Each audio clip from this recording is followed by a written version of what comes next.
Kia ora everybody, my name is Jay, ko Jay Tokuringoa. I am from Upper Hutt City Libraries, as you can see in my little description down there. My pronouns are she, her, and today I am super excited to be interviewing Lauren Keenan, who has been nominated for one of the 2022 New Zealand Book Awards for children and young adults, and I'm so excited to get to talk to you today, Lauren. Kia ora. So, Lauren, you wrote Amorangi and Millie's Journey Through Time, which has been nominated for the Wright Family Foundation Esther Glen Award for Junior Fiction. Yeah. I've now read it twice. I read it once when it was first nominated and once yesterday, just to make sure that I wasn't going to ask you anything really stupid. And you've got a really wonderful illustrator, Victoria Grace Te Aho White, who's done an amazing job on the cover and also the chapter headings, which I just loved. I'm just going to show you. Yeah, so beautiful and just, excellent. And it's published by a publisher. Yeah. So, hello. How are you doing, Lauren? Kia ora, ko Lauren Keenan. Again, my pronouns also are she, her. And it's an absolute delight to be here today to talk about this book. Excellent. So, I have got some questions from tamariki in our local area. So I'm going to get right into those. So my first question is, Vivi from Ferguson Intermediate wanted to know what inspired your idea for the book? I think, I never met my grandmothers. Both of them passed before I was born. And I think I've always carried a sense with me of loss because I just never got to know what they were like. And when I was a kid and even as an adult, I've asked a lot of questions of my parents to try and understand what my grandmothers were like. And even now in my 40s, I still don't have a really clear idea of the people that they were because I've never met them myself. So I always imagined going back in time to meet my grandmothers. And one of the characters in the book, Joyce, that was one of my grandmother's middle names. So I think for me that was the seed that was sown about the idea of going back in time when I was a kid and meeting my grandmothers when they were kids. And it just grew from there. Yeah, I really liked how in the book you got to meet all of the different different people in the family. It was really nice and really nice for Amorangi and Millie to get to know their grandparents and their great grandparents, and even if it was for only an hour or a little bit longer. I really enjoyed that aspect of the book. It was it would be so cool to go back and hang out with your grandparents or your parents as kids.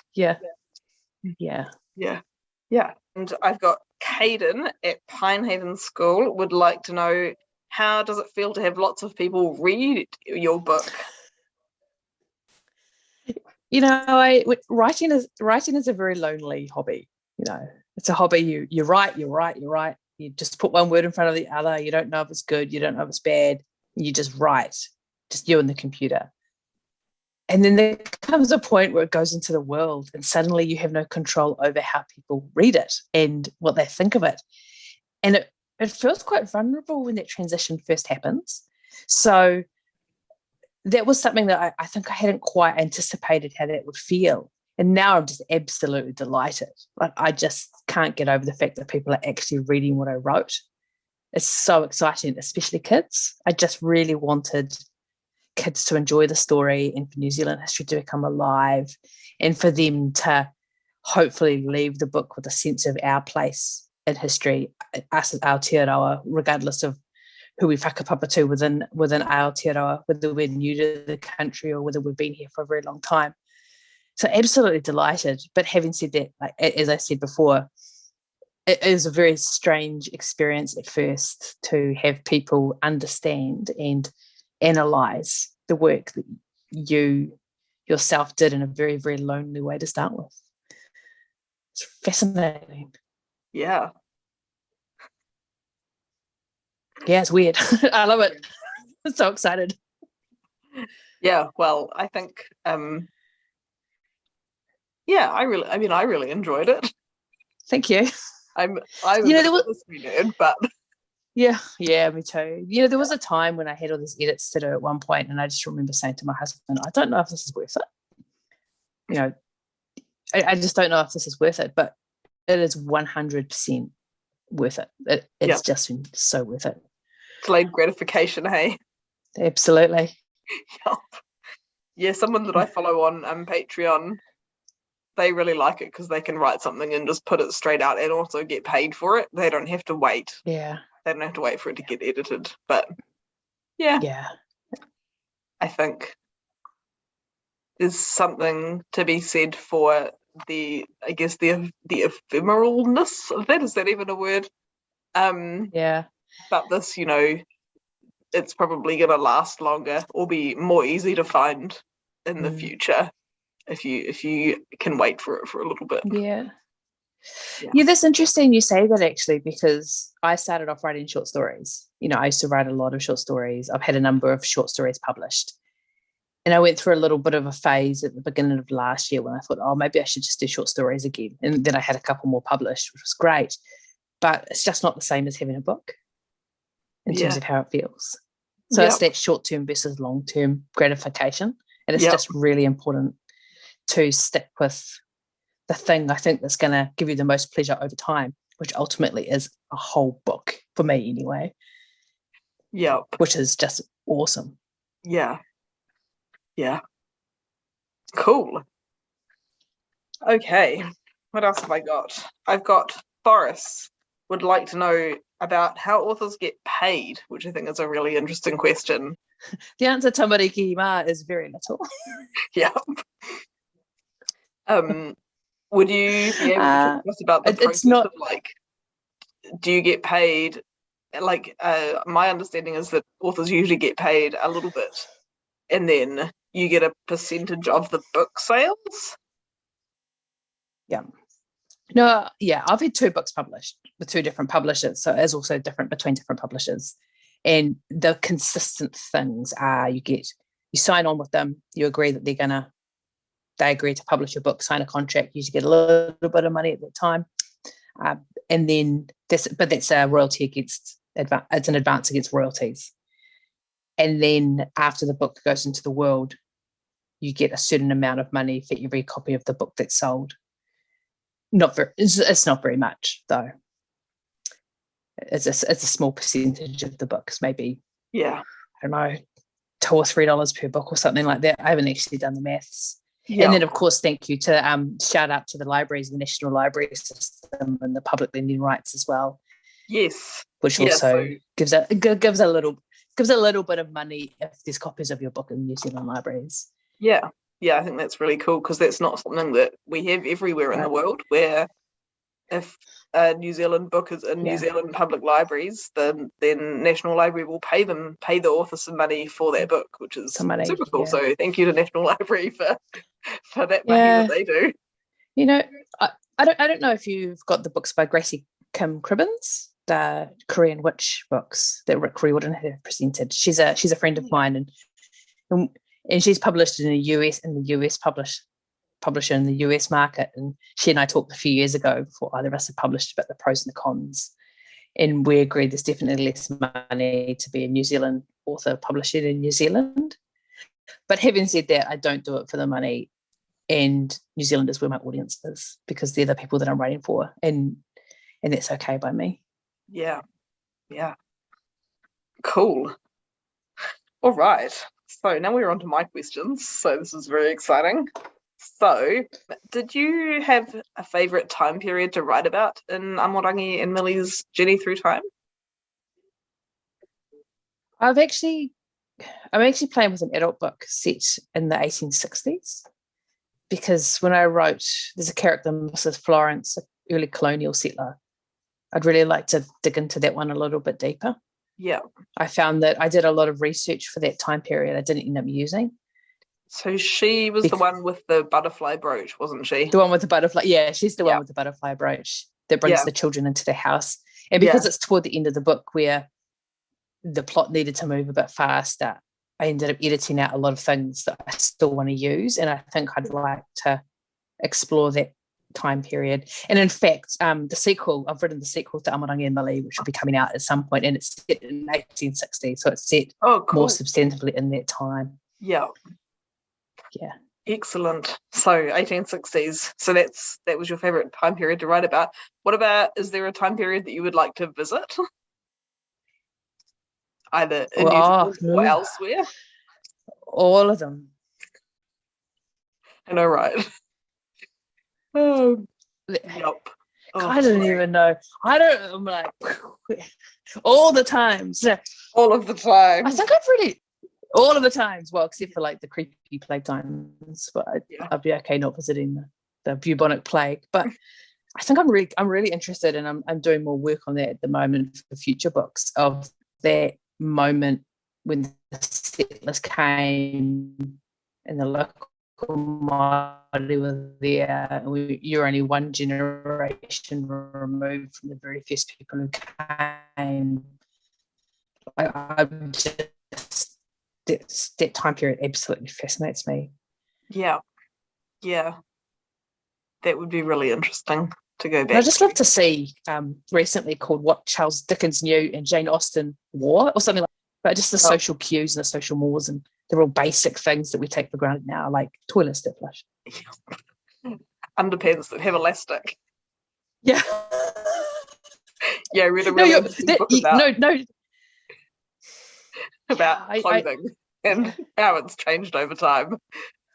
I went to this Victorian event once about 20 years ago with my historian friend who's a social historian, and he had me dressed in a full Victorian outfit, including the big long bloomer underwear stuff. Yeah. And it was really hard to go to the bathroom. Yeah.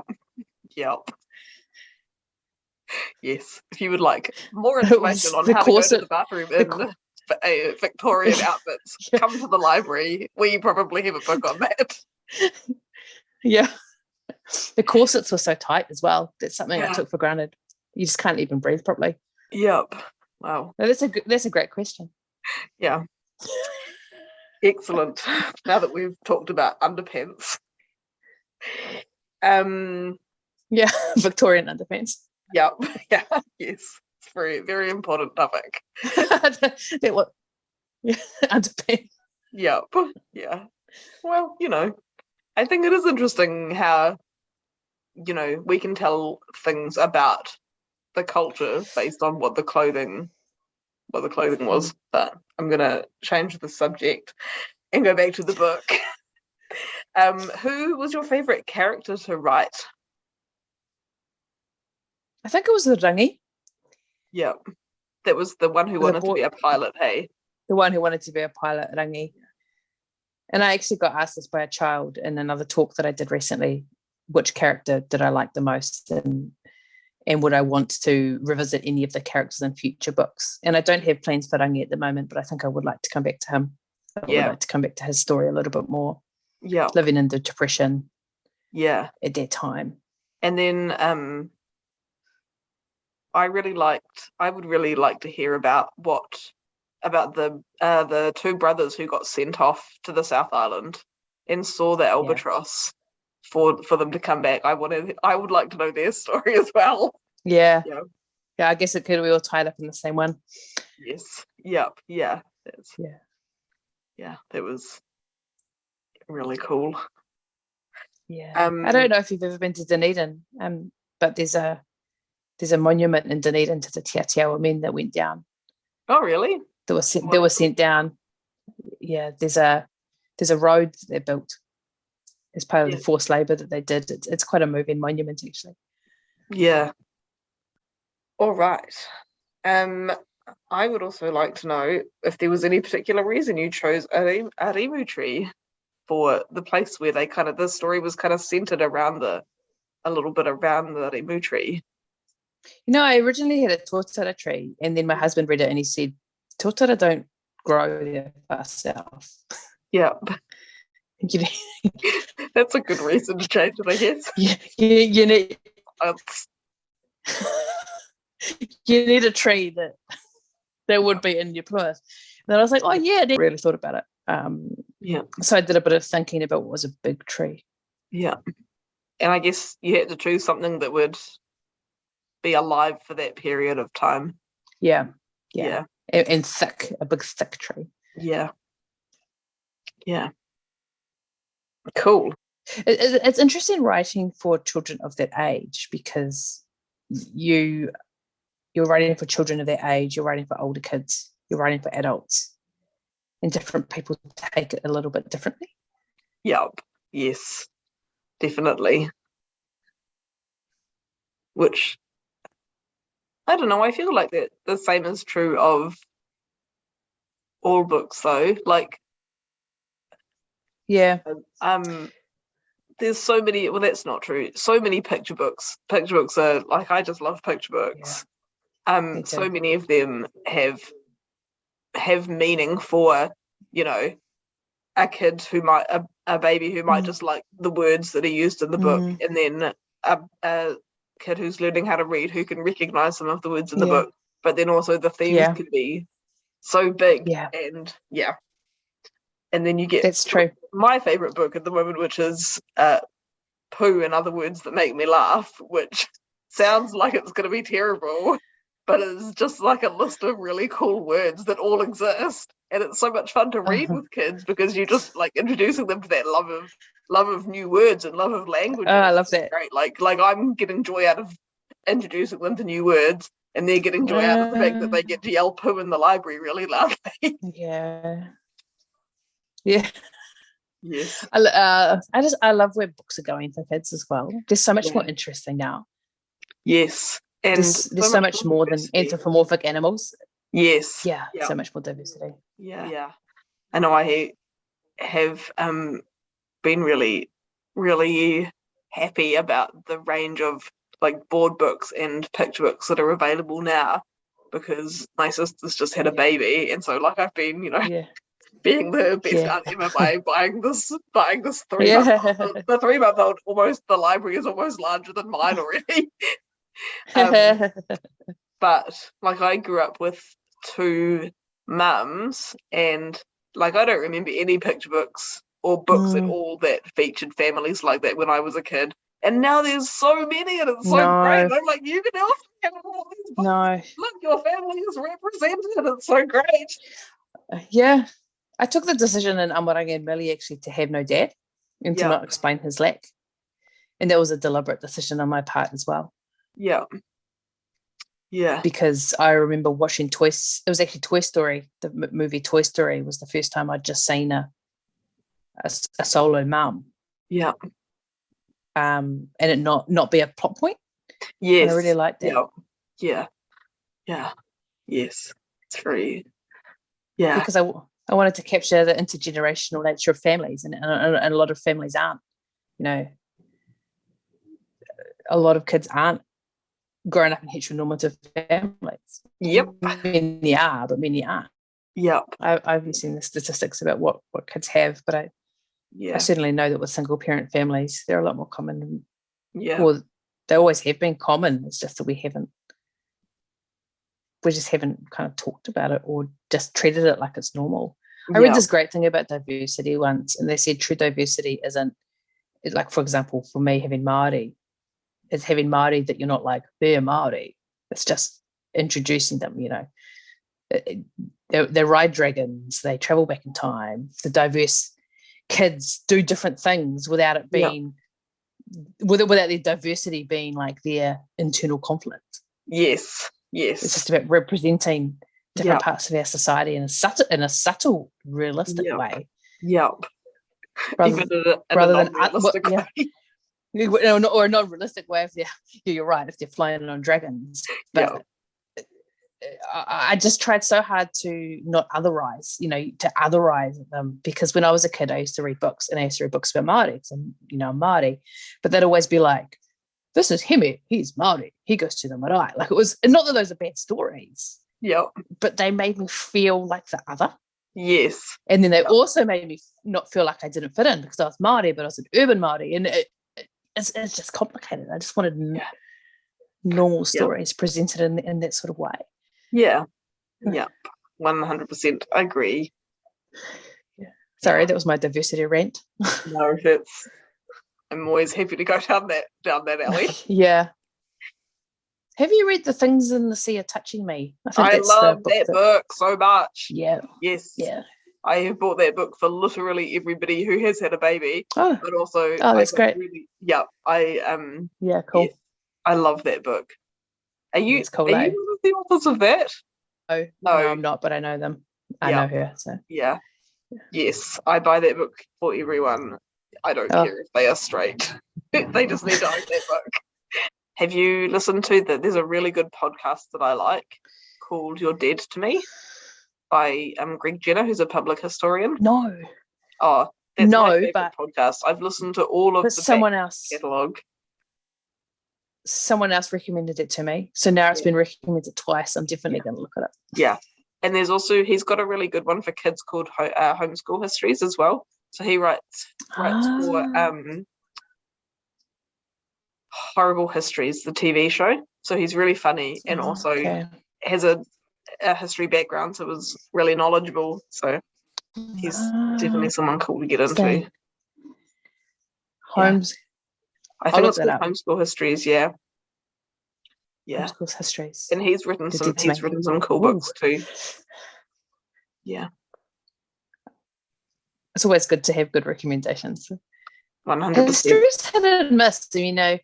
History can be so boring sometimes if it's written in a certain way.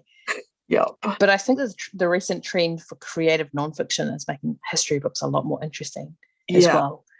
Yeah. If you're reading them for a story, a narrative story, rather than facts. Not to say that the first category is not still important, because I certainly refer back to a lot of history books, like pure history, academic history. I just don't tend to read them in order. Like I'll kind of read a chapter depending on what I'm after. Yeah. It's the bringing out the story in history, right? Yeah. Yes. Yeah, I love historical fiction in that way, that you can draw out a character or a place or a thing that's happened, and then really you can put yourself into that situation and explore it a little bit. I really like that. Great. Yeah. Oh, that is all of my questions. Great. Is there anything else that you would like to add? There's nothing I can think of specifically. I just wanted to mostly just say thank you for reading the book, and thank you for putting it on your shelves, and thank you for talking to me about it, because thank you for going. You can read this to customers. Yeah. Which I will be doing now that I can produce my copy. Absolutely delighted, because making kids excited about history is really important to me. I was brought up, and when I was a kid, I was told New Zealand history was boring and irrelevant. Yes. And it's not boring. No. It's just a case of telling it in the right kind of way. Yeah. And the more kids that read it, the more we will all be in a position to have more empathy and understanding of the people around us and in the society in which we live in. I'm just absolutely delighted that people are reading it. Yeah. Oh, well, it's an excellent book. If you have not picked it up already, speaking to viewers, you should definitely pick it up. I really enjoyed it. Thank you very much. If you like history, if you like time travel, this is the book for you. Yeah. Thank you so much, Lauren. This has been a real pleasure. Thank you. Cool. Ka kite anō. Thanks.